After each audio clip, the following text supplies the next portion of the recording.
नमस्कार, बिहार तक देख रहे हैं आप और आपके साथ मैं हूं आशीष अभिनव। बिहार में कांग्रेस पार्टी लगातार समीक्षा बैठक कर रही है। बिहार विधानसभा चुनाव में मिली हार के बाद इन सब के बीच चर्चा में आए कृष्णा लवरू, जिन्होंने एक इंटरव्यू दिया और प्रशांत किशोर से गठबंधन के सवाल पर ऑप्शन खुले रखने की बात कह दी। लेकिन राजनीतिक विश्लेषकों का मानना है कि सिर्फ गठबंधन की राजनीति के जरिए कांग्रेस पार्टी का बेड़ा पार बिहार में नहीं हो सकता, क्योंकि जिस तरीके से संगठन में कमी दिखी और कांग्रेस पार्टी पिछले विधानसभा चुनाव की अगर तुलना करें तो 19 विधायक जीते थे, इस बार महज 6 विधायक उनके चुनाव जीत पाए। अब समझिए इस बात को कि 6 विधायक चुनाव जीते हैं, अब तक नेता कौन होगा सदन में यह भी तय नहीं हो पाया है। तो संगठन में किस तरह संगठन कांग्रेस पार्टी का लचर है, इस बात से अंदाजा लगाया जा सकता है। लेकिन सवाल यह कि प्रशांत किशोर से जिस तरह से गठबंधन की बात कृष्णा लवरू ने कही, क्या वो विकल्प हो सकता है? इसको लेकर वरिष्ठ पत्रकार संजीव पांडे क्या कुछ कहते हैं, सुनिए जरा। कांग्रेस अभी भी तदर्थ की राजनीति कर रही है और बिहार के हार से बहुत कुछ सीखने को राजी नहीं है। अभी भी कांग्रेस हाईकमान या कांग्रेस के जो लीडर्स थे, जो बिहार के अंदर कांग्रेस के चुनाव को संभाल रहे थे, वो हार की जो समीक्षा कर रहे हैं वो जस्ट एक लीपापोती है। और ऊपरी गठबंधन के कभी आरजेडी से गठबंधन करेंगे, फिर कभी प्रशांत किशोर से गठबंधन की बात होने लगती है। तो मैं समझता हूँ कि जस्ट एक चुनावी मैनेजमेंट है और मैं समझता हूँ कि सिर्फ चुनावी मैनेजमेंट से चुनाव नहीं जीता सकता।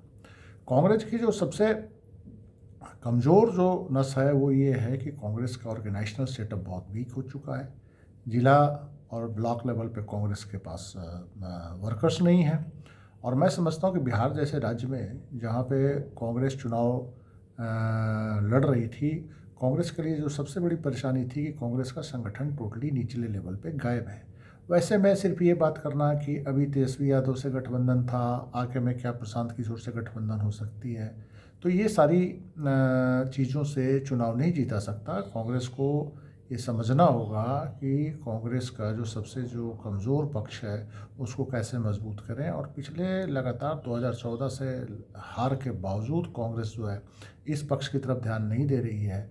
और जो कांग्रेस है एक एनजीओ स्टाइल में, जितने भी लीडर हैं इनके, चाहे वो बिहार में लवरू थे और भी जो वेणुगोपाल जैसे लोग जो बिहार की पॉलिटिक्स को देख रहे थे, तो सारे एक एनजीओ स्टाइल में पार्टी को चलाना चाहते हैं। और दूसरा, बीजेपी की जो इन्फिल्ट्रेशन पार्टी में है वो अभी तक कम नहीं हो पाई है।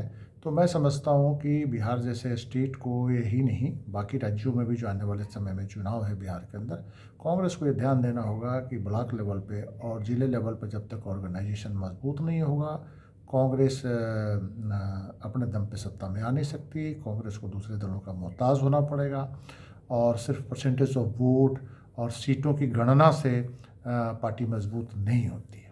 आपको बता दें कि कांग्रेस पार्टी संगठनिक बदलाव की बात तो जरूर कर रही है, लेकिन बिहार विधानसभा चुनाव में गठबंधन में जिस तरह के पेंच दिखे, चाहे कई सीटों पर फ्रेंडली फाइट की बात हो, गठबंधन में सीटों को लेकर जिस तरह से रस्साकसी चल रही थी, तमाम ऐसे सवाल हैं जहां पर कांग्रेस पार्टी को फिर से विचार करना होगा। जो बात संजीव पांडे कह रहे थे, क्या कांग्रेस पार्टी को वाकई इस तरह से विचार करना होगा? कमेंट सेक्शन में अपनी प्रतिक्रिया दीजिए। तमाम खबरों के लिए देखते रहिए बिहार तक।